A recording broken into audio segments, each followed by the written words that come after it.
አርለህኒ ሰላም ለክልክሙ ይደው ያብ እግዚአብሔር ይያልን ያደግን ልጆች ኩና ሰላም አለይኩም ወራህመቱላሂ ወበረካቱሁ ታዲያ እንደኛ ምንም አታርክም እዚሁ መኪና ውስጥ አለ እኮ ይኸውልህ የክርስቲያን ጓደኛውን መኪና መስቀል ያዘ እሱ ደግሞ የሙስሊሙ ነው ሹፌሩ የጓደኛው መኪና ይዞ እየመጣ ነው እኛ እየኖርነው ነው አታርክሙን ዛሬ ስንት አመት ነው ዛሬ የሆነች ቪዲዮ ሰርቼ እዚህ መስጊድ እዚህ ቤተ ክርስቲያን ብዬ ቫይራል ወጣች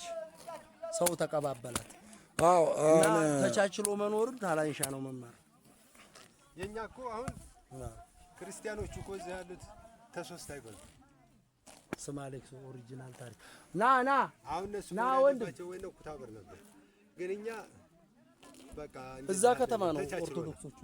በሙሉ እዛ ነው እዚህ ያሉት እንደው አሁን መምህሮቹ ጋር ቢታሰብ ካራት አይበሉ አራት ክርስቲያን ነው ያለው ለዛ ነው የሰጠነው ይሄንን እናንተው ናችሁ ያሰራችሁት ወይቱ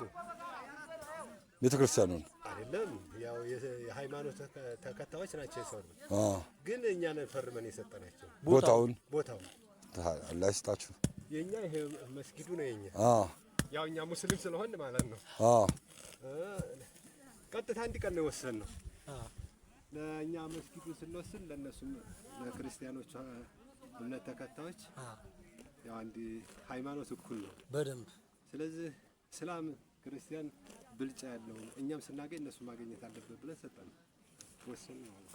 ጀግንነት እኮ ነው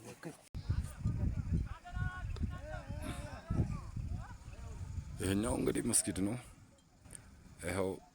ወሎ እንዲህ ነው ይባላል ብዙ ቦታ እርግጥ መስጊድና ቤተክርስቲያን አንድ ላይ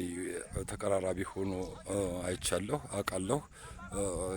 እንደውም የደብረ ዘይቱ አንድ አጥር በሙሉ የሚካፈል አለ ሚካኤልና መስጊዱ ደብረ ዘይት ሚካኤል በጣም ይገርመኛል ብዙ ጊዜ እንደዚህ አይነት እንትኖች ኢትዮጵያውያን ይሄ ሆነን ይያለ የሃይማኖት ጦርነት ለመፍጠር የሚሞክሩ ሰዎች ይገርሙኛል አንዳንድ ጊዜ የመንግስት አካላት ንግግርም ያንን ይጋብዛል የሃይማኖት ጦርነት እንዲነሳ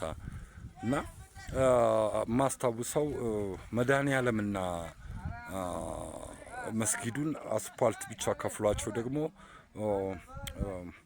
ጉራጌ ክልል አስተውሳለሁ